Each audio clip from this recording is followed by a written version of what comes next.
जब Tesla company डूबने वाली थी और स्पेसएक्स के शुरू के 3 रॉकेट लॉन्च पूरी तरह से हवा में ही बर्बाद हो गए। हमारी असली दुनिया के असली आयरन मैन और दुनिया के सबसे क्रांतिकारी आदमी माने जाने वाले एलोन मस्क ऐसे ही इतनी ऊंचाइयों पर नहीं पहुंचे। SpaceX, Tesla, the boring company, solar city, hyperloop ऐसी बड़ी बड़ी कंपनियों के मालिक एलोन अपने दिमाग के दम पर और अपनी रिस्क टेकिंग कैपेबिलिटीज के दम पर उस मुकाम को हासिल किया है और दुनिया के सबसे अमीर लोगों की सूची में वो टॉप 3 में आते हैं। आज इस वीडियो में हम लोग एलोन मस्क की ऐसी 3 कहानियां जानेंगे जिन्होंने उन्हें इस ऊंचाई पर पहुंचाया है। गाइस, अगर आप ये 3 कहानियां ध्यान से सुनेंगे तो मैं आपसे गारंटी लेता हूं कि आप भी अपनी जिंदगी में पॉजिटिव बदलाव लाकर सक्सेस को पाने की कोशिश करेंगे। उनकी पहली कहानी जुड़ी है उनके बचपन से। जब एलोन मस्क छोटे थे तो उनके माता पिता का तलाक हो गया था। ऊपर से जिस स्कूल में वो जाते थे उन्हें वहां पर कोई भी पसंद नहीं करता था, उन्हें बुली किया जाता था। एक बार तो उनके स्कूल के बच्चों ने एलोन को इतना मारा कि वो 7 दिन के लिए हॉस्पिटलाइज हो गए थे। किसी को भी एलोन में कुछ भी खास नजर नहीं आता था। ऊपर से उनके पेरेंट्स को एलोन में एक प्रॉब्लम नजर आने लगी थी। जब भी घर वाले एलोन को बुलाते तो उन्हें कुछ सुनाई ही नहीं देता, वो कुछ जवाब ही नहीं देते थे।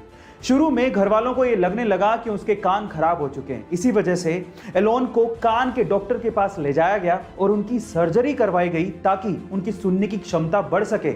लेकिन उसके बावजूद भी घर वाले जब भी बुलाते एलोन कोई जवाब ही नहीं देते। लेकिन बाद में समझ में आया कि यह साधारण सा दिखने वाला लड़का एक असाधारण क्षमता रखता है और वो क्षमता है एकाग्रता की, यानी कि कंसंट्रेशन की। जब भी एलोन मस्क कोई काम करते तो वो उसमें इतने डूब जाते कि आसपास क्या चल रहा है उन्हें कुछ भी एहसास ही नहीं होता। जब वो बुक्स पढ़ते या फिर कोई काम करते या फिर सोचते तो वो पूरी तरह से अपने माइंड को कंसंट्रेट कर देते थे। गाइस, यहां पर उनके बचपन से ये बात सीखने लायक है कि जब भी आप कोई भी काम करें अपना 100% फोकस सिर्फ उसी काम पर लगाएं, आपको सक्सेस मिलेगी ही। अगली कहानी जुड़ी है उनकी टीनेज से।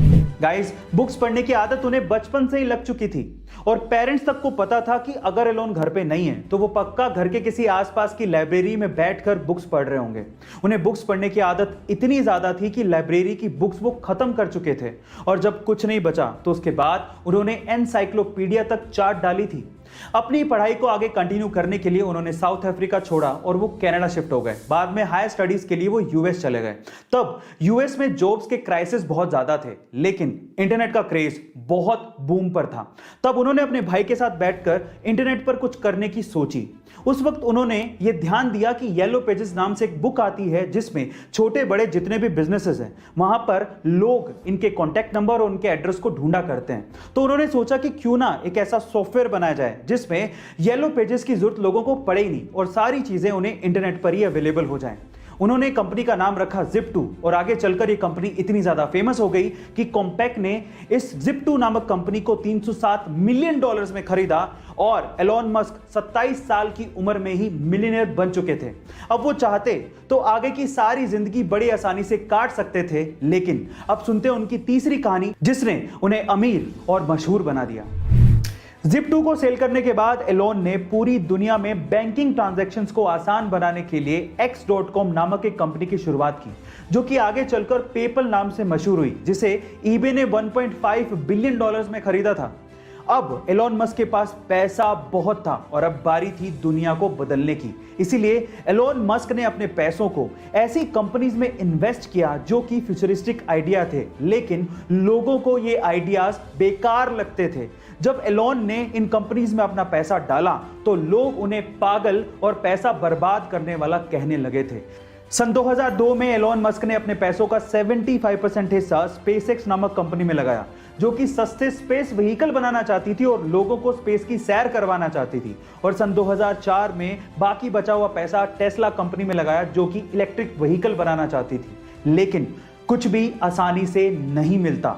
एक वक्त ऐसा आया जब टेस्ला कंपनी डूबने वाली थी और स्पेसएक्स के शुरू के 3 रॉकेट लॉन्च पूरी तरह से हवा में ही बर्बाद हो गए थे। अब एलोन के पास सिर्फ इतना ही पैसा बचा था जिससे या तो वो टेस्ला कंपनी को बचा पाते या फिर स्पेसएक्स के चौथे रॉकेट लॉन्च में खर्च कर पाते। फिर से उन्होंने हिम्मत दिखाई, रिस्क उठाया और अपना पैसा स्पेसएक्स के चौथे रॉकेट लॉन्च में लगाया, जो कि फॉर्चुनेटली सक्सेसफुल रहा और नासा ने तब एलोन मस्क को बैक किया, $1.6 बिलियन की फंडिंग दी। उसके बाद से स्पेसएक्स ने कभी पीछे मुड़ के नहीं देखा और आज स्पेसएक्स दुनिया की टॉप 6 स्पेस एजेंसीज में शुमार है और टेस्ला ने तो एलोन मस्क को दुनिया का सबसे अमीर आदमी बना दिया है। यहां पर सीखने लायक बात यह है कि अगर आपके आइडियाज पर आपको भरोसा है तो रिस्क जरूर उठाओ, क्योंकि किस्मत भी उसी का साथ देती है जो कि अपने आप पे विश्वास रखता है और रिस्क उठाता है। याद रखो, गिरते हैं सिपे सलार जंगे मैदानों में, वो क्या गिरेगा जो अपने घुटनों पर चले।